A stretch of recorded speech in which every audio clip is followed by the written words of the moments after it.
Hello everyone, welcome to UPSC World. This is Charita. Article 142 has been in the news continuously. So to discuss on it, we are having Dr. Harnath Reddy sir, faculty for Indian Polity. Hello sir. Hi Charita. Sir, why Article 142 has been in the news?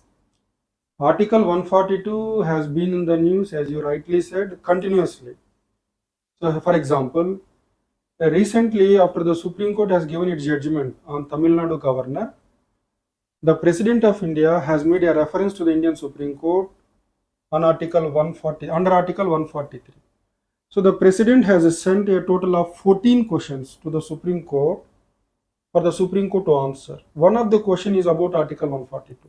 So what is the scope of Article 142 is the question which the President has referred to the Supreme Court to be answered. That's one reason. The second one, see, recently one student, because of his inability to pay the fee in time, he was denied admission in an IIT. So the Supreme Court has intervened under Article 142 and has restored his admission in the IIT. Then in the past, the Supreme Court has banned liquor shops close to national highways and state highways. So these are some of the recent examples, including the judgment itself. The judgment of the Supreme Court on Tamil Nadu governor recently was again delivered under Article 142. It's not only that. See, recently there was one more judgment wherein the Supreme Court said under Article 142, if there is irretrievable breakdown of marriage, then the Supreme Court, by using its discretion under Article 142, can give divorce without the minimum waiting period under the Hindu Marriage Act. So these were a number of judgments in the recent past which were given by the Supreme Court under Article 142. On Article 142, what is discussed in the Constituent Assembly, sir? See, if you see the debates in the Constituent Assembly, not much is discussed in Article 142, which means the scope of Article 142 is left to be defined by the Supreme Court itself. It was not thoroughly discussed in the Constituent Assembly. It was left to the wisdom of the Supreme Court to be defined in course of time. What is the impact of Article 142? See, there was a lot of appreciation from both the general public and even the advocates when it comes to the impact which Article 142 has made. So the Supreme Court, through a number of judgments under Article 142, tried to protect the environment. It tried to protect the rights of the under trial prisoners, so releasing them and providing relief. For example, if you take the Taj Mahal pollution, the Supreme Court has intervened under Article 142. So there were innumerable examples under which, through which the Supreme Court has tried to do justice to the people of this country by invoking its powers under Article 142.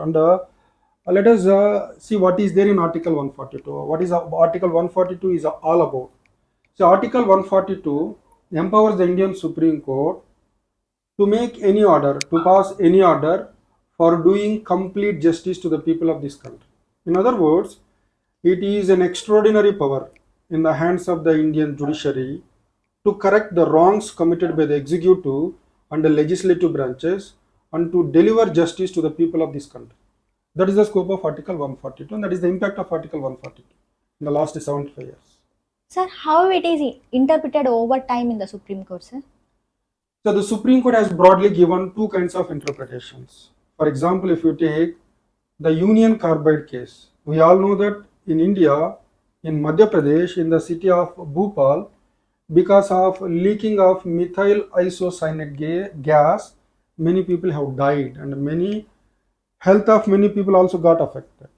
So to give adequate compensation to the victims of Bhopal gas tragedy, the Supreme Court has intervened under Article 142. So while giving judgment in this Bhopal gas tragedy case, Union Carbide case, the Supreme Court said, the power of the Indian Supreme Court to pass an order for doing complete justice is a constitutional power, which is conferred on it by the Constitution. So it being a constitutional power, there cannot be any limitations on this power through the laws made by the Indian Parliament. If there is a law in place made by the Indian Parliament, these laws cannot put any limitations or any prohibitions on the power of the Supreme Court under Article 142, which means the Supreme Court can stand above the laws made by the Parliament and the state legislatures. That's the interpretation. This is one kind of interpretation.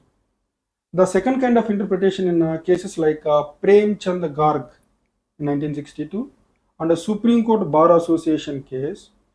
In these two cases, the Supreme Court has given an entirely different interpretation. The Supreme Court said the Supreme Court cannot use its power under Article 142 to replace the laws made by Parliament and state legislature. The Supreme Court can use its powers under Article 142 only to fill the gaps in the existing laws made by Parliament and state legislatures. The Supreme Court cannot replace the laws made by Parliament and state legislatures. That is, it cannot supplant the law. It can supplement the law.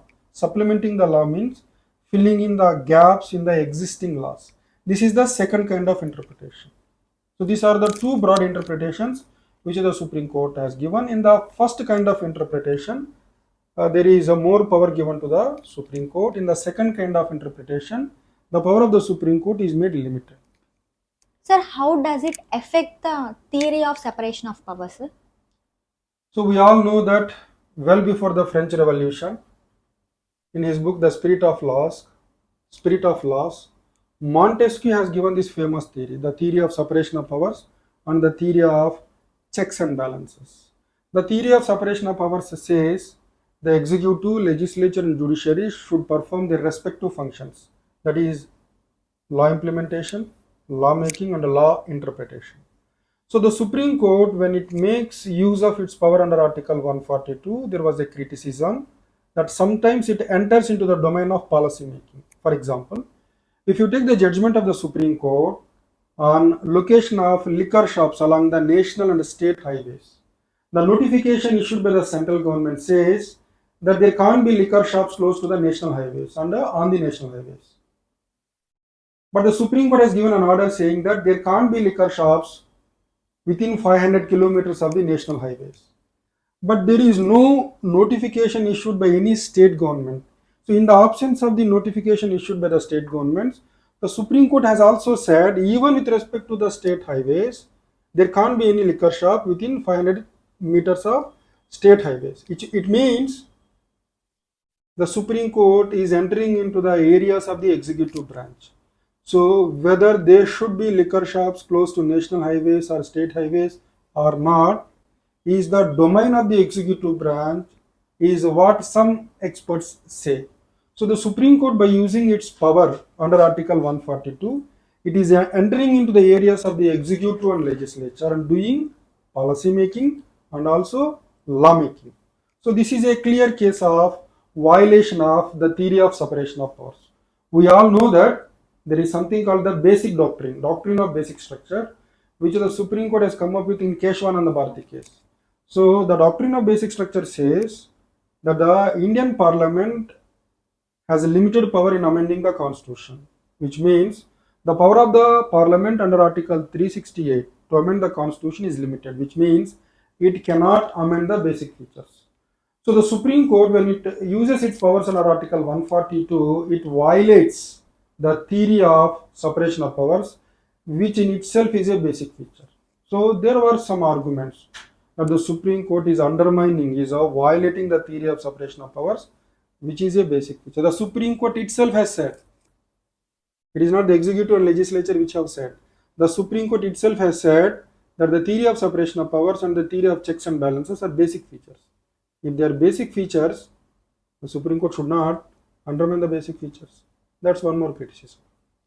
Does it lead to the rise of judicial sovereignty? I remember one question which has come in PAVAD or maybe PSA optional. The question is something like this. It's very important for the students to focus on this. The question is something like this. The Supreme Court has used its power of interpretation to increase its powers vis-a-vis the executive and legislature, which means in the last 75 years, the Supreme Court, by using the power to interpret the Constitution of India, has reduced the powers of the executive and legislature, and it has increased its own powers. I can give examples. In the very beginning, when it comes to appointing the judges of the Supreme Court and High Court, both executive and the judiciary had equal role. But through the second judge's case and the third judge's case, now the judiciary has an upper hand in appointing the judges of the Supreme Court and High Court. So this is an example for a reduction in the powers of the executive by the Supreme Court by using the power of interpretation. There is one more example. I said Keshavananda Bharati case. So before Keshavananda Bharati case, the power of the Indian Parliament to amend the constitution is unlimited. But the Supreme Court, by using its power of interpretation, has brought the doctrine of basic structure and has put limitations on the amending power of the Indian Parliament under Article 368. This is the second example where the powers of the legislature are reduced at the cost of the judiciary. This happened because the Supreme Court has used its power of interpretation in favor of increasing its own powers.